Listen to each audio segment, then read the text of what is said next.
তাকে প্রশ্ন না করে আমারে খালি প্রশ্ন করেন, ঠেকাই দেন। আমি কি জানি, আমি ছোট মানুষ, বুঝি না, জানি না। গান গাই ঠিক আছে, কিন্তু আপনাদের চরণগুলি নিবার আশায় ঘুরে ফিরি। আমি ছোট মানুষ দেখা আমি শরীয়তের পালাটা আমাকে দেওয়া হয়েছে। এত বড় কঠিন প্রশ্ন করলে আমি কেমনে জবাব দেই? যাক, জসিম ভাই ভালো গান করলেন, অনেক সুন্দর তার গান। আপনার সামনে আগাই বসেন, চেয়ারে নিয়ে সামনে আগাই বসেন, ভালো লাগবে। হ্যাঁ, যার যার চেয়ার সামনে নিয়ে আগাই বসেন। হ্যাঁ, এখানে আগাই আসেন যারা আছেন। এখন জসিম ভাই প্রশ্ন করলেন, আজকে ফকির সাহেব, যে ঘোড়া খাওয়া হারাম কেন? এবং পুরুষদের মারা গেলে 3 টুকরো কাপড়, আর নারীরা মারা গেলে 5 টুকরা, 1 টুকরো মাথায় কেন? এটা হলো যারা নারী তাদেরকে একটা পর্দার ব্যবস্থা আছে শরীয়তে। হিজাব যেটাকে বলা হয় এখন হয়। এখন এই যে আদম এবং হাওয়া, আপনারা জানেন যে যখন বেহেশতে বসে সেই গন্ধম খেয়েছিলেন, আল্লাহ পাক নিষেধ করেছিলেন, এ বাবা কথা বইল না প্লিজ। তখন তাদের জান্নাতি পোশাক খুলে পড়ে গেছে, দুনিয়ায় আসলো। তখন কি করবো? তখন নিজেদের দিকে তাকাই দেখে তাদের উলঙ্গ, তাদের বসন নাই। তখন তারা ডুমুর গাছের পাতা দিয়ে, তারপরে মা হাওয়া 5টি পাতা এবং বাবা আদম হলো 3টি, এরকমের 5টি পাতা দিয়ে তারপরে তার লজ্জা নিবারণ করেছে। বাবা আদম সামনে 1টি এবং পিছনে 2টি, হলো 3টি কাপড় দিয়ে তার লজ্জা নিবারণ করেছে। মা হাওয়া 2 স্থানে 2টি, সামনে 1টি, পিছনে 1টি, আর মাথায় আরেকটি, হলো 5টি। এখন নারীরা মারা গেলে তাদের চুল যাতে না দেখতে পারে, না দেখা যায়, দেখবেন হেদাব করে শরীয়তে কিন্তু একটা বিধান আছে যারা পর্দাশীল নারীরা। এই হলো তার রহস্য। আর গোড়া খাওয়া হারাম, আসলে হারাম না। গোড়া খাওয়া যায়, যাবা না যায় মাকরুহ। আপনাকে কে শিখাইছে যে খাওয়া হারাম? শরীয়ত বুঝতে হবে। শরীয়তের পাল্লা তো আপনিও পাইতে পারেন, অন্য জায়গায় জানেন না, নাকি খালি মারফতের পাল্লাটাই পাইছে নেন? শরীয়ত আসলে বাবা, আরবে তৎকালীন সময় রাসূলের জামানায় ঘোড়া নিয়ে যুদ্ধ হইতো নাকি? তো ইসলামটা বাবা অনেকটা কঠিন এবং অনেকটা সহজ। তখনকার সময় হলো ঘোড়া নিয়ে যুদ্ধ করা হইতো, ঘোড়ার পৃষ্ঠে চড়ে যুদ্ধ করা হইতো। তো এই ঘোড়াগুলো যদি বেশি খাইয়ে ফেলায় সবাই কইরা, তাহলে দেখা যায় যুদ্ধে যাইতে অসুবিধা হবে। তখন ঘোড়ায় সমস্যা হইতে পারে। হ্যাঁ, তখন ঘোড়ায় প্রবলেম হইতে পারে, চাহিদা থাকতে পারে, তখন চাহিদা অনুযায়ী ঘোড়া থাকবে না। এই জন্য রাসূল পাক বললো যে তোমরা ঘোড়া খাইয়ে না, আবার বলে তোমরা খাও। আবার অনেকে ঘোড়া খাইছে কিন্তু কম খাইছে। এখন জসিম ভাই, আপনি যদি ঘোড়া খাইতে চান, 2টা-4টা আপনার টাকা পয়সা আছে, কিনে খাইতে পারেন যদি আপনার রুচি ধরে। যদি রুচি না ধরে তাই খাইয়েন না। রাসূল পাক গুই সাপ আছে না, এই গুই সাপ খাইতে নিষেধ করছে, আবার বলছে যদি তোমাকে রুচি লাগে তাহলে খাইবে। এখন আপনার যদি রুচি ধরে গুই সাপও খাইয়ে না যায় বলে দিলাম। আর ঘোড়া খাইলেও খাইতে পারেন, কারণ আমাকে তো শুধু ঘোড়া দিয়ে আর যুদ্ধ করা হয় না, এটা হলো আরবে। তাই বুঝ দিলাম আপনাকে সঠিকভাবে। এখন তার জাকাতের বিষয়টা, জাকাতের ফয়সালাটা পরে দিতেছে, আগে গান গাইলি। তুমি মারফত বুঝো নাই, আমি গাইলাম। আরে মারফত গাইবেন উপর থেকে, বরফির থেকে মারফত আছে না সৃষ্টি থেকে মারফত আছে? সৃষ্টি থেকে আগে বুঝতেই।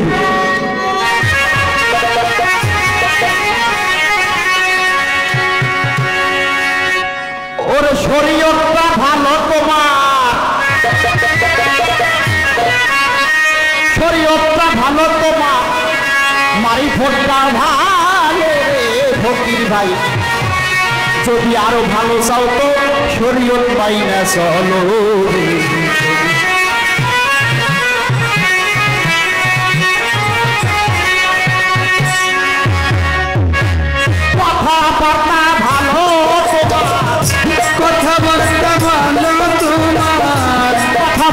ভালো জসিম ভাই তোমার মারি ভোটটা ভালো রে ভালো চাও তো শরীয়ত মাইনা চলো রে ভালো চাও তো শরীয়ত মাইনা চলো ওরে কথা বলতে ভালো তোমার কথা বলতে ভালো তোমার ধারে ভক্ত ভালো চাও তো শরীর চলো ভালো চাও তো শরীর করিতে আখেরের কাজ দয়াল নবী পড়ছেন নামাজ আজ কেন তুমি মস্ত বলো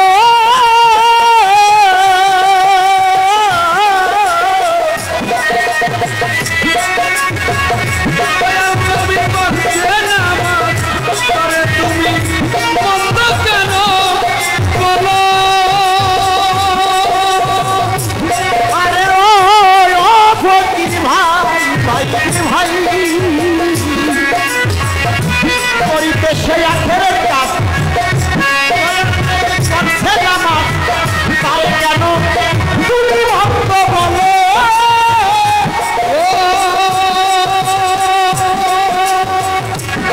তুমি করো তুমি গাইবি নামাজ ভালো কথা তাতে আমার নাই তো করো তুমি তাতে আমার নাই তো গাইবি নামাজ করো তুমি এবার ভোটের নামাজ সুমন ভাই ভালো কথা তাতে আমার নাই তো মানব নবীর সরা বেলা দুইবা ভালো চাল তো শরীর মাইয়া ভালো চাল তো শরীর মাইয়া চলো ওরে কথা বলতে ভালো তোমার কথা বলতে ভালো তোমার মারি করতে ভালো ভালো চাও তো শরীর মাইয়া চলো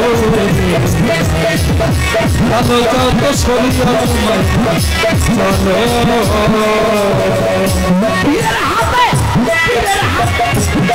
হাতে বাবন মারতে বুনো গাও গান বুন গাও তার কান্দা কান্দা আসল কান্দা কয়দিন কাঁদছো বলো অভিমান মনে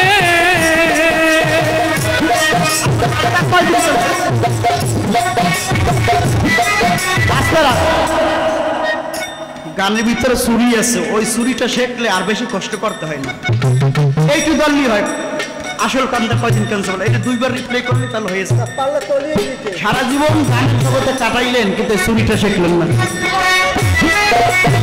পীরের হাতে দাউদ বান্দা তার গুণ গাও তার গুণ গাও কান্দা কান্দা আসল কান্দা কয়দিন কাঁদছো বলো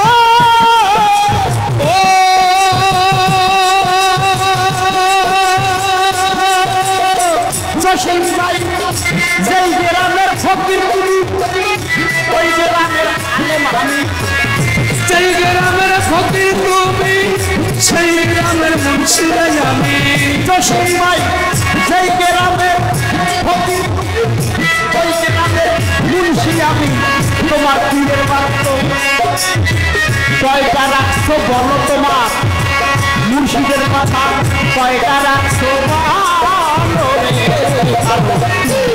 কত শরীর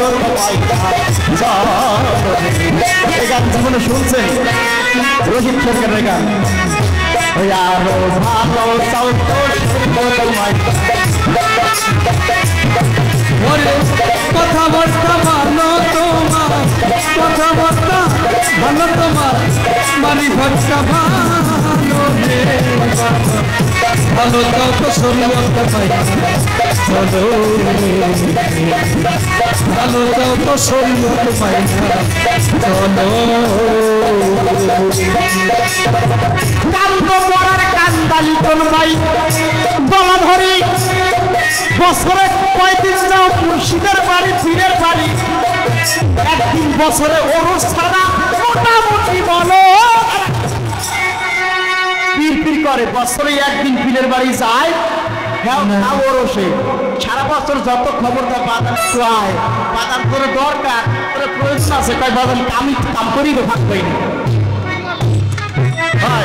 আপনার বৌমা তার অসুখ, আপনার নাতির অসুখ, বাদাম টাকা কি করবো, মাথা ঘুরায়, পেটে ব্যথা, এই সমস্যা ওই সমস্যা, আমার শরীর ভালো, ওরসেও অনেকে আয় না, বছরে একটা দিন ওরস, তাতেও পীরের দরবারে পাওয়া যায় না। তাই সরকার রশিদ বলছে কান্দ মরার কান্দা গলা ধরি, বছরে কয়দিন যা তোমার পীরের বাড়ি ওরস তারা মোটামুটি বলে। আমি বহু বয়াতি বহু তরিকার লোকের নাম জানি, পীরের বাড়ি ওরস কয় যাবো না, কেন না পীরে আমার কথা শুনে না। এই ভক্ত এত এত সহজ ভক্ত বা এই জন্য কয় শরীয়ত আগেই বলছে, এই জন্য শরীয়তের আদব হইল মারিফতের প্রথম সিঁড়ি। আমি গীবত গাইনি, যারা ভণ্ডামি করে তাদের কথা বলেছি।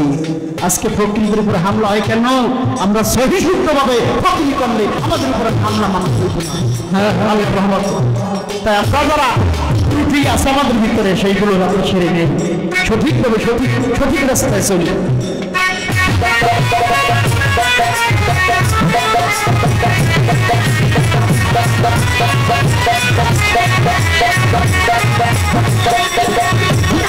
তুমি মরার কান্দা গলা ধরি, বছরে কয়দিন তো তোমার পীরের বাড়ি এক ওরস ছাড়া মোটামুটি বলো, ওরে মোটামুটি বলো, ওরে মোটামুটি বলো, ওরসে যাও তোমার ছেলে ভাইয়ার পুতুল কিনতে, ওরসে যাও মেলা দেখতে, গোলাপের পুতুল কিনতে, তোমার পীরের বাড়ি ওরসে যাও পীরের মেলা দেখতে, তোমার ছেলে মাইয়ার পুতুল কিনতে। রশিদ বলে এসব নাই তোমার পারেরই সম্ভব।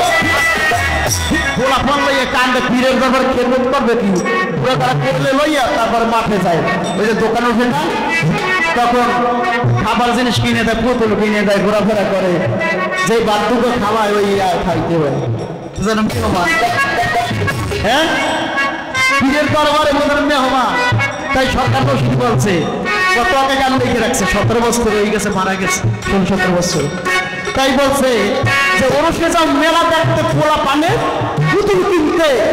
সরকার রশিদ তো এসব নাই তোমার পারের এই সম্বল। তুমি ওরসে যাও মেলা দেখতে, পোলা ওরসে যাও মেলা দেখতে, গোলাপের পুতুল কিনতে, রশিদ ভাইয়ের দুই মাইয়া ওরসে যাও মেলা দেখতে, তোমার দুই মাইয়ার পুতুল কিনতে।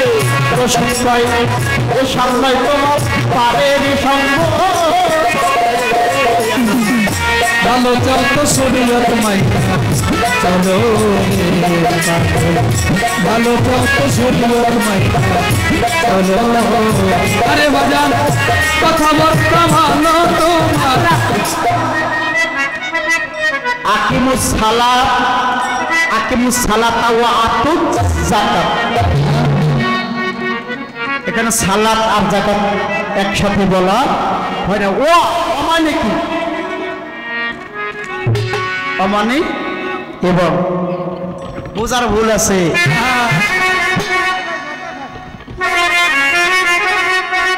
আকিমুস সালাত ওয়া আতুজ যাকাত বেশ কয়েকবার এই আয়াতটা কোরআনে আসছে। যাকাত মানে কাছাকাছি সাথেই আয়াত নাযিল হয়েছে। যাকাত বাজার শরীয়তের যে যাকাত, আমরা অনেকেই আছে শরীয়তের যে যাকাতটা দেই না।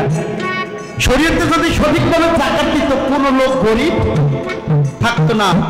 আপনারা জানেন খলিফা ওমর ইবনুল আব্দুল আজিজের সময় ঢোল পিটাইয়া তখন যাকাতদার মানুষও পারে ঢোল পিটাইছে, যাকাত নেবে কার দরকার পড়ে।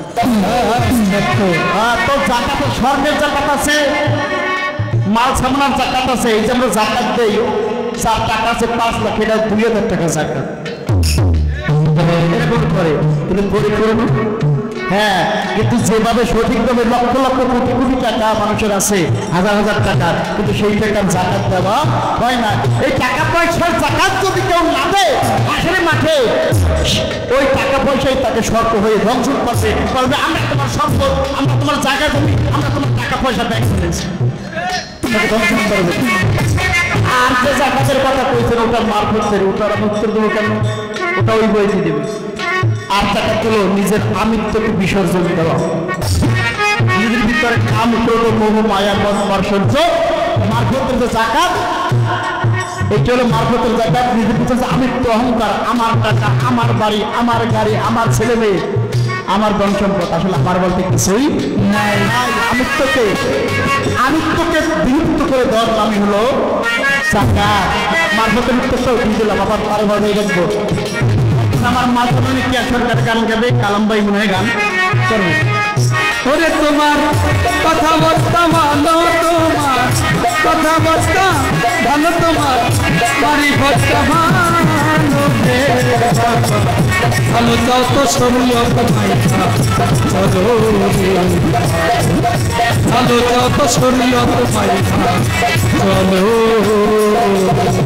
কথাবার্তা ভালো জসিম ভাই, তোমার কথাবার্তা ভালো ফকির ভাই, বাড়ি ঘরটাও ভালো রে, ভালো ভালো চাও তো শরীয়ত মাইয়া চলো, ভালো চাও তো শরীয়ত মাইয়া চলো।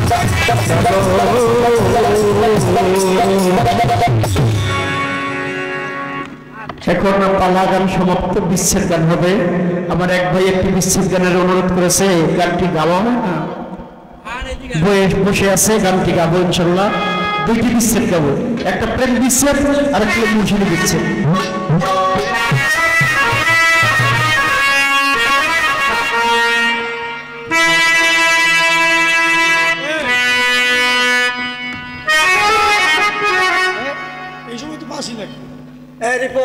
রিপন ভাই, হ্যাঁ রিপন ভাই, বাবা রে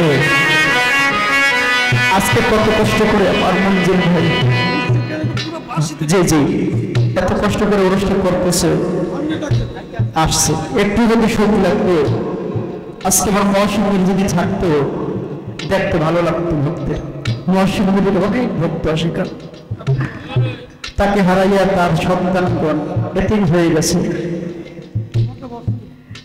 এখন এইভাবে যে ওরস এভাবে হবে, এটা আসলে দয়ালের ওরস, জলিল ভাই দয়ালই চাল উঠেই নেই, এটা হলো বিষয়। মঞ্জুর ভাই কোথায়, একটু কাছে আসলে খুশি হবে। ওরে আমার দুঃখে দুঃখে জনম গেল,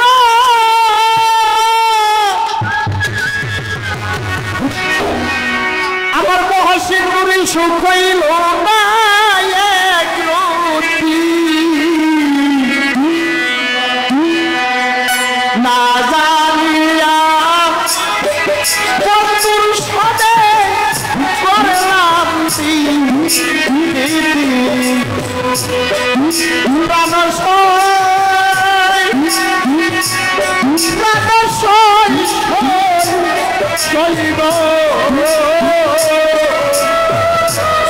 মহাসিন্দুরি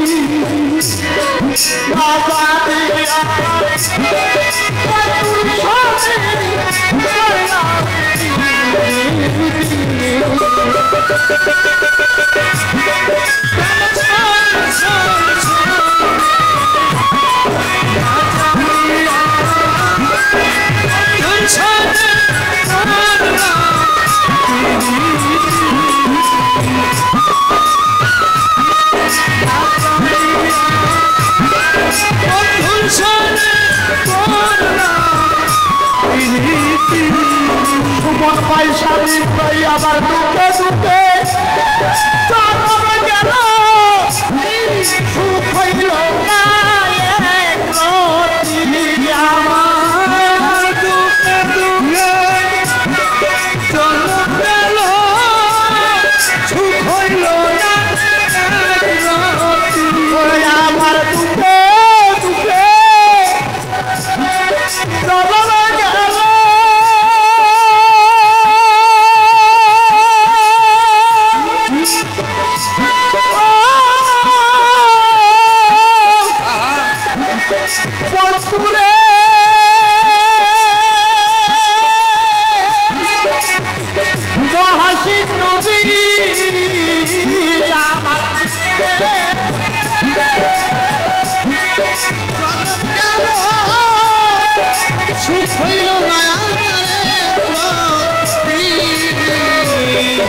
না জানিয়া বন্ধুর সনে বদলা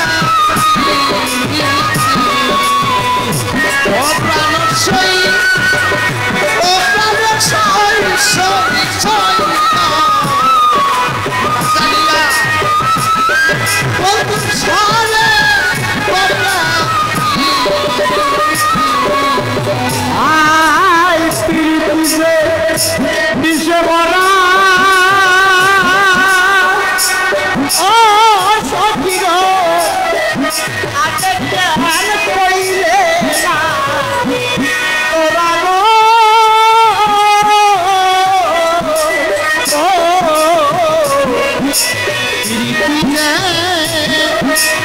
পিছে ভরা ও সখী গো আগে কেন বলিস না তোরা গো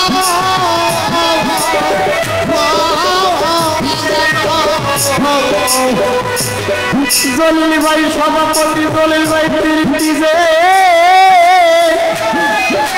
আমার মহাশিবগুরির শেলচর নামে প্রীতিতে বিষে ভরা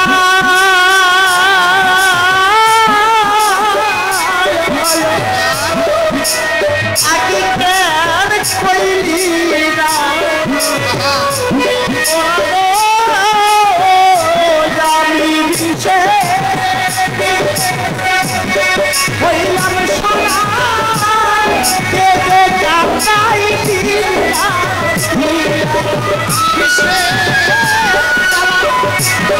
হইলাম সারা আমার হবে ওরে দয়াল